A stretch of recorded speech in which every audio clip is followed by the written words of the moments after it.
Vamos a determinar la aceleración de la gravedad y para ello vamos a utilizar un dispositivo que llamamos péndulo.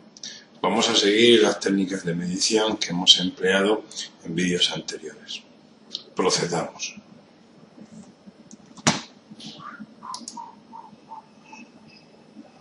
Nuestro laboratorio se encuentra a nivel del mar, como vemos en esta fotografía.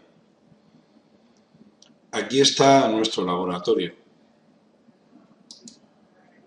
Y si queréis tener más detalles sobre nuestra universidad, podéis visitarla y esta es la dirección.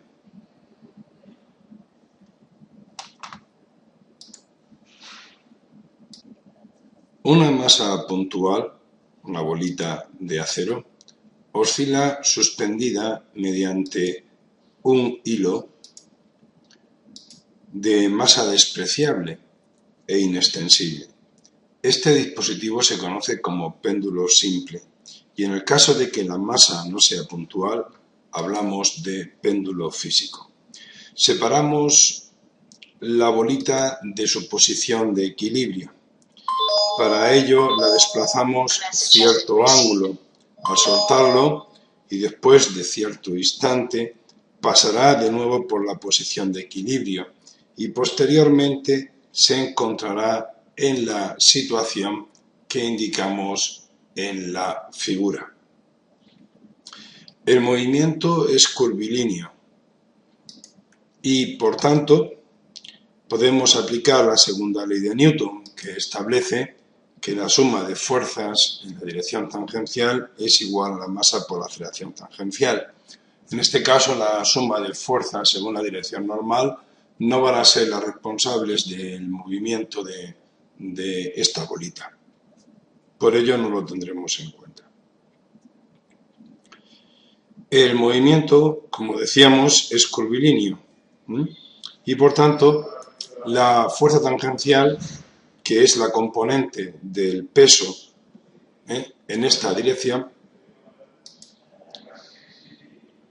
es la componente tangencial que introducimos en nuestra ecuación, estableciendo por tanto pues la ecuación de movimiento. La velocidad, expresada en función del ángulo barrido, es omega, que es la frecuencia angular, por L, siendo L el radio de la trayectoria. Por tanto, pues tendríamos menos mg seno de teta, luego sería la masa m, la derivada con respecto a t, y ahora la velocidad, introducimos la expresión que tenemos aquí, la derivada de el ángulo con respecto al tiempo y lo que es el radio, quedando por tanto m la segunda derivada del ángulo con respecto al tiempo dos veces y por la longitud.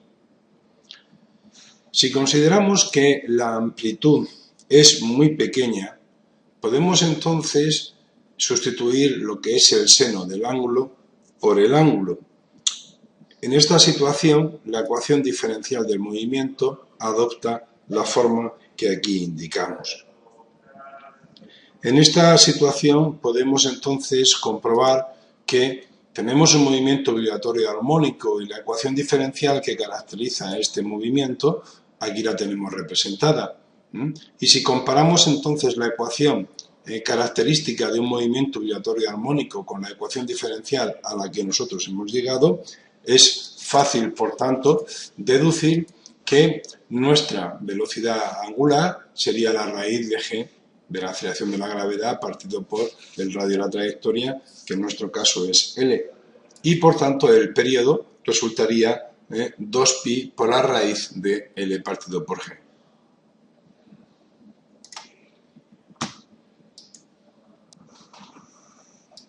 Vamos a proceder entonces a medir la longitud de L, lo que es el radio. Vamos a medir el periodo y con estas mediciones vamos a determinar lo que es la aceleración de la gravedad. Para ello medimos entonces el radio. El radio estará formado por lo que es la longitud del hilo y además lo que sería el radio de la bolita de la esfera que hemos tomado. Para ello mediremos el diámetro y la mitad del diámetro nos dará el radio. Luego, por tanto, la L que nos aparece en nuestra expresión, el radio, estará formado por lo que es la longitud del hilo más el radio de la esferita. Esto por un lado. Luego, por otro lado, tenemos que determinar el periodo de oscilación.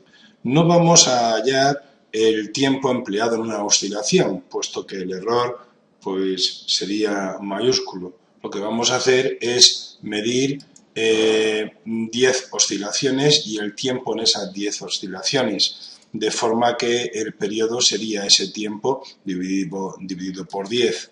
Ya con estos valores, ya entonces sí podemos determinar el valor de la aceleración de la gravedad. Vamos entonces a proceder a realizar esas mediciones.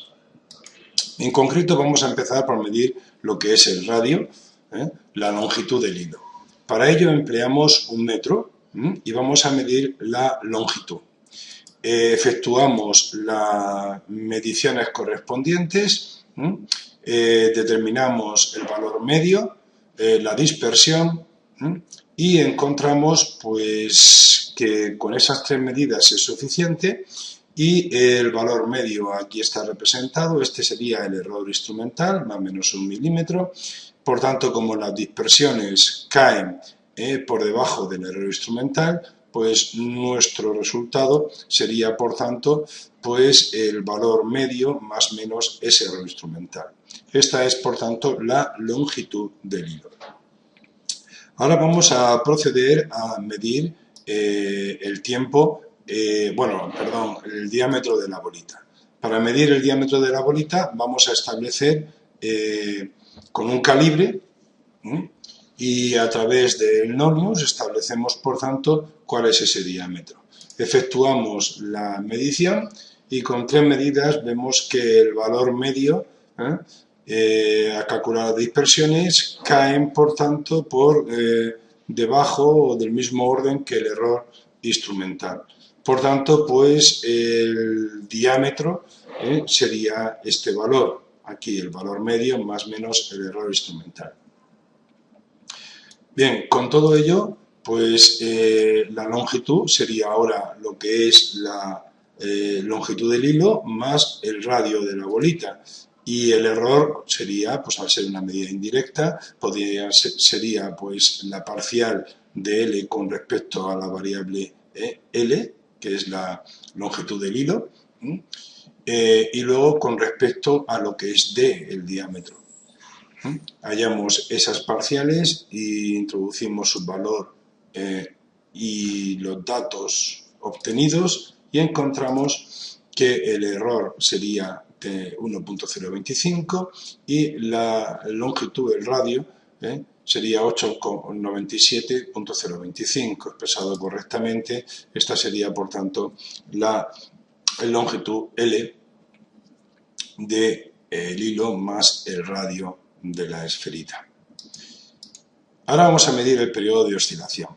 Tomamos entonces, para medir el periodo de oscilación, pues lo que vamos a hacer es separar la bolita ligeramente, pues normalmente unos 5 grados. Ya sabemos que el ángulo tiene que ser muy pequeño, la amplitud muy pequeña, y efectuamos la medición con 10 oscilaciones. De forma que el periodo sería el tiempo que hemos marcado en esas 10 oscilaciones partido por 10.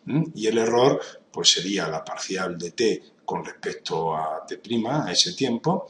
El error de t' sería 1 partido por 10 y el error de t'.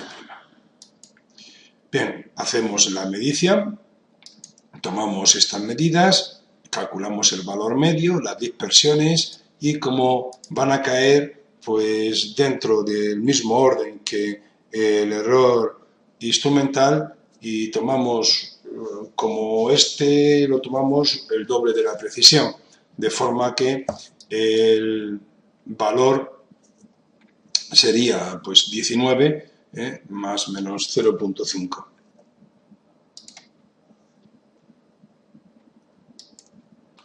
El tiempo, por tanto, de esas 10 oscilaciones, aquí lo tenemos expresado, 19.05 más menos 0.5 segundos. Por lo tanto, el periodo resulta pues ese tiempo dividido entre 10, son 10 oscilaciones, y sería, por tanto, 1,9 segundos. Y el error del periodo sería la parcial del periodo con respecto a t', el error de t'. En este caso sería pues 1 partido por 10 y el error en t'. Haciendo los cálculos, pues aparece 0.05 segundos. Por lo tanto, la expresión del periodo medida sería 1.90 más menos 0.05 segundos.